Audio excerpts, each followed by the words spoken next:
Effective today, all POGOs are banned. Ilang buwan mula nang ipatupad ang Pogo ban noong December 31, 2024. Ilang illegal na operasyon pa ng Pogo ang nadiskubre at sinalakay ng mga otoridad. Sabi ng PAOK, hindi natapos sa kawalan ng lisensya ang problema. Mula raw kasi sa malalaking Pogo noon, nagsulputan naman ang maliliit na small-scale operation na tinawag ding guerrilla operation ng Pogo. To make it appear na wala nangyari, na parang okay lang, kailangan gumawa sila at mag-continue pa rin sila nung ginagawa nila. February 13, 2025, sinalakay ng PAOK ang isang hinihinalang Pogo Hub sa Pasay City. Matapos makatanggap ng tip na may mahigit 30 Indonesian nationals daw ang ikinukulong dito. Come here. You sit here. Sit here. Pagpasok ng PAOK sa compound, dito na tumambad sa kanila ang mga biktima. Indonesian? Okay, just relax. Agad silang ni-rescue ng mga otoridad. Hey, come here. Pero sa gitna ng pag-iimbestiga ng PAOK sa lugar, isa pang tip ang nakuha nila mula sa mga sinagip na biktima. Isang Chinese national daw ang kinidnap at ikinulong sa isang condominium sa Parañaque City. Agad na nagsagawa ng follow-up operation ng PAOK at Southern Police District para masagip ang biktima. Sa cellphone video na inilabas ng PAOK, makikita ang sinasabing kinidnap na dayuhan. Sa video, makikitang nakatutok sa kanya ang 38 caliber na baril. Ilang saglit pa, inilipat na ng lalaki ang baril sa mukha ng biktima. Maririnig din sa video na nag-uusap ang dalawa sa lengguwaheng Chinese.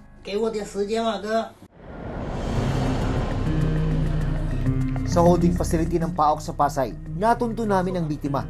Siya si Mr. Wang, 26 na taong gulang, isang Chinese national. Nakiusap siyang itago ang kanyang pagkakakilanlan. Sabi ni Mr. Wang, isang kakilala ang nag-alok sa kanya ng trabaho sa Metro Manila. Pero nang makarating sa Parañaque, doon na raw siya nagawang kidnapin ng mga kapwa niya Chinese. What the kidnappers were doing to you in this video and then what they were telling you?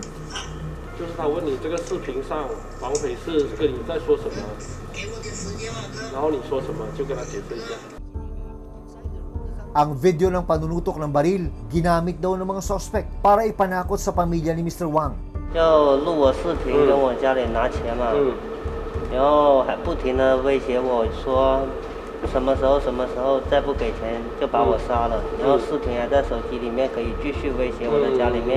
May I know how much was the ransom demand?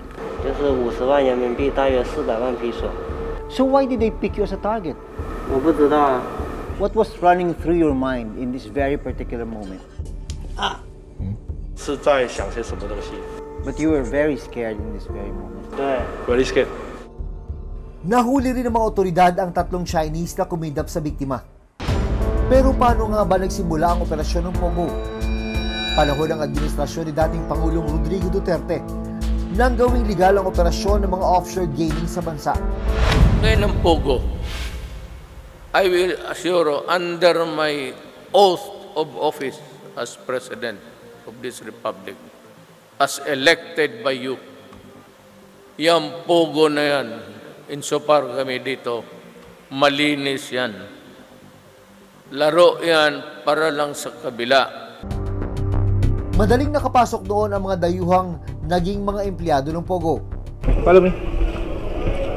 Minsan nagang inimbestigahan ang pastilla scam, sangkot ang ilang tauhan ng Bureau of Immigration na naging susi raw sa illegal na pagpasok ng mga Chinese national.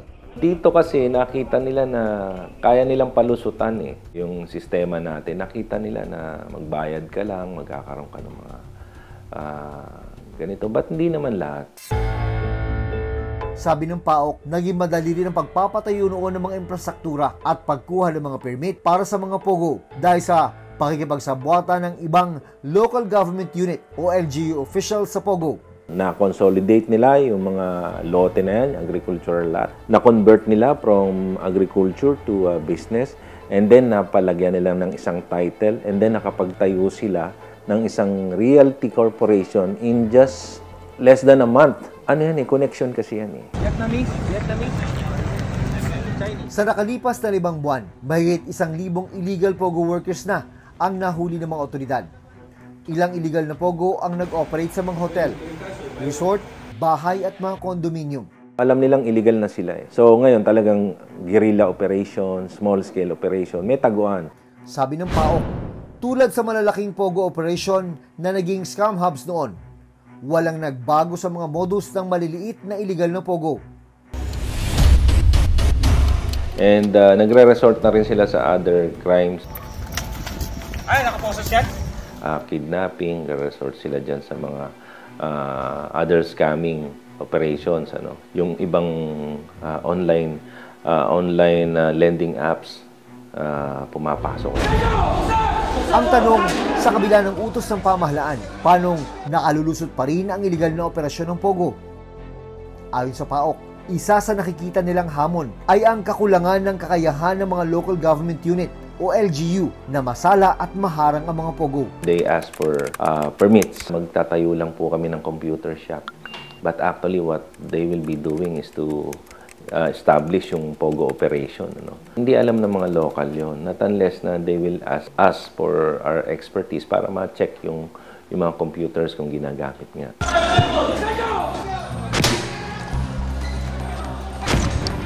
At ang mas malalim at seryosong problema, Malaking bagay sa corruption. Masisira yung operation dahil ititimbre halimbawa, di ba? Tatawag nila tapos pagdating mo wala ka nang dadatnan.